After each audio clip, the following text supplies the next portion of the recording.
যোগা করলেন ত্রিপুরার মুখ্যমন্ত্রী ডাক্তার মানিক সাহা। 21শে জুন আন্তর্জাতিক যোগা দিবস উপলক্ষে ত্রিপুরার যুব বিষয়ক এবং ক্রীড়া দপ্তরের উদ্যোগে আগরতলা হাঁপানিয়া আন্তর্জাতিক মেলা প্রাঙ্গণের কনফারেন্স হলে অনুষ্ঠিত হল 10তম বিশ্ব যোগা দিবস। উপস্থিত ছিলেন ত্রিপুরার মুখ্যমন্ত্রী ডাক্তার মানিক সাহা, ত্রিপুরার যুব বিষয়ক ও ক্রীড়া দপ্তরের মন্ত্রী টিঙ্কু রায়, ত্রিপুরা বিধানসভার উপাধ্যক্ষ রামপ্রসাদ পাল, ত্রিপুরার সমবায় দপ্তরের মন্ত্রী শুক্লা চরণ নোয়াতিয়া, ত্রিপুরা সরকারের মুখ্য সচিব JK সিনহা, পদ্মশ্রী প্রাপ্ত বিখ্যাত জিমন্যাস্টিশিয়ান দিবা কর্মকার, বিভিন্ন সরকারি আধিকারিক এবং স্কুল কলেজের ছাত্রছাত্রীরা। এদিন ত্রিপুরার মুখ্যমন্ত্রী ডাক্তার মানিক সাহা বললেন, ভারতবর্ষের প্রধানমন্ত্রী নরেন্দ্র মোদীর ক্রমাগত প্রয়াসে যোগাভ্যাস আজ আন্তর্জাতিক স্তরে বিশেষভাবে সমাদৃত। যোগা নিজের ও সমাজের জন্য এই থিমে আজ আন্তর্জাতিক যোগা দিবসে যোগাভ্যাস করলেন তিনি। বন্ধুগণ, আমরা জানি প্রধানমন্ত্রী সবসময় একটা কথা বলেন, বাসুদেবা কুটুম্বকম। আমাদের এই কথাটাকে সামনে রেখে, এই স্লোগানকে সামনে রেখে উনি সবসময় যেটা বলেন যে ওয়ান আর্থ,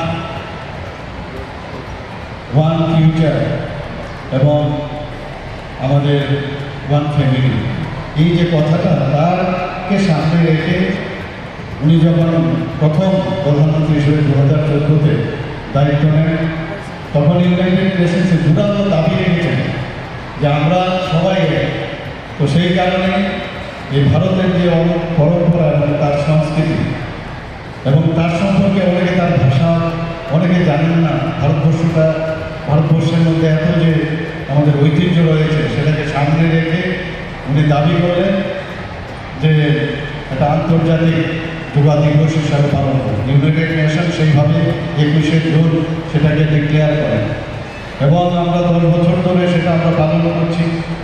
তাছাড়া আমাদের মাননীয় প্রধানমন্ত্রী যে বলেছিলেন, দাবি রেখেছিলেন যে আমাদের যে মিলেট, তার যে গুণ, সেই মিলেটকে সামনে রেখে 2023-কে এই বছর ওটাকে মিলেট আন্তর্জাতিক মিলেট হিসাবে ডিক্লেয়ার করা হয়। তো মাননীয় প্রধানমন্ত্রী গতকালও আমি একটা চিঠি ওনার কাছ থেকে পেয়েছি।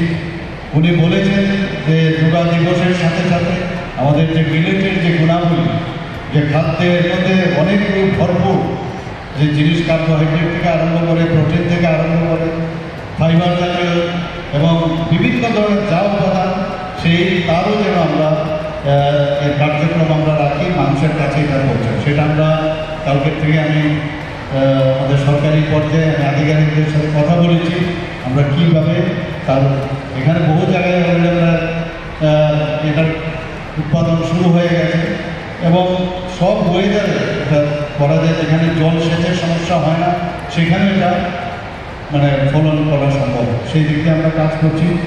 তো আজকে আমরা জানি যে যেহেতু ইন্টারন্যাশনাল যোগা দিবস, আমরা এই কারণে যোগা শুরু এখানে কসরত করার বা ব্যায়াম করা না, আমাদের নিজেকে জানা, আমি কে, সেটা কিন্তু আমরা না জেনে আমরা অন্যদিকে ধাবিত হই। এবং এই যে যোগার মাধ্যমে অর্থাৎ যোগ, আমাদের মাইন্ড, আমাদের বডি এবং আমাদের যে মন, সব মিলিয়ে আমাদের শারীরিক, ইন্টেলেকচুয়াল সব কটার যে যোগাযোগ, সেটা যোগাযোগ বিষয়টাই হচ্ছে যোগ। এবং আমাদের মুনি ঋষিরা আমাদের বহু বছর ধরে পরম্পরা, আমি যেটা বললাম, আমাদের সাধু সন্তরা সেই যোগা করত। এখানে যোগার মাধ্যমে নিজেকে শান্ত রাখা এবং নিজেকে চেনা, এবং এখানের এইবারের যে স্লোগান সেটা রেখেছে যে yoga for yourself and for the society. নিজে যদি আমি যোগার মাধ্যমে নিজেকে নিজেকে যদি আমি চিনতে পারি, নিজের যে চেতনা শক্তি যদি বাড়াতে পারি, সেটা নিজের যেমন হবে, আলটিমেটলি সোসাইটির জন্য সেটা লাভ হবে। আমি অত্যন্ত আনন্দিত আজকে এখানে যারা এসছেন, যারা এর আগেও গতবারও আমি এখানে এসেছিলাম, ওনারা সবাই এখানে বিভিন্ন যারা BSF থেকে এসছেন, CRP থেকে এসছেন এবং অন্যান্য যারা সামাজিক সংস্থা থেকে এসছেন। আমি অত্যন্ত আনন্দিত যে আপনারা আজকে যোগা দিবস এখানে পালন করছেন। এবং এইভাবে আজকের দিনে শুধু পালন করলে হবে না, নিয়মিত আমাদের যোগাযোগ এই মানে যে যোগা সেটা আমাদের করা উচিত। প্রতিদিন যোগার ইম্পর্টেন্স আছে। যোগা শুধু নিজেকে চেনার সাথে সাথে মানে কারোর সাথে কানেক্টিভিটি সেটাও যোগার মধ্যে আসে। প্রতিনিয়ত আমি এখানে বসে আছি, কারোর কথা এখন মনে হচ্ছে সেটাও কিন্তু যোগার মধ্যে আসে। প্রতিটা মুহূর্তে আপনি কিন্তু বুঝতে পারেন। তো এই যোগার মাধ্যমে আমরা ওয়ান ফ্যামিলি, ওয়ান আর্থ আর ওয়ান ফিউচারের যে বিষয় সেটা কিন্তু আমরা সংযুক্ত করতে পারি। আমরা এক ত্রিপুরা শ্রেষ্ঠ ত্রিপুরা বলছি, এক ভারত শ্রেষ্ঠ ভারত, এবং আমাদের প্রধানমন্ত্রী যেভাবে কাজ করছেন সেই দিশায় আমরা কাজ করব। এবং এই যোগার মাধ্যমে আমরা আজকে এখানে যে আয়োজন সেটা সাকসেস হোক সে আশা রেখে আমি আমার বক্তব্য শেষ করছি। নমস্কার, জয় হিন্দ।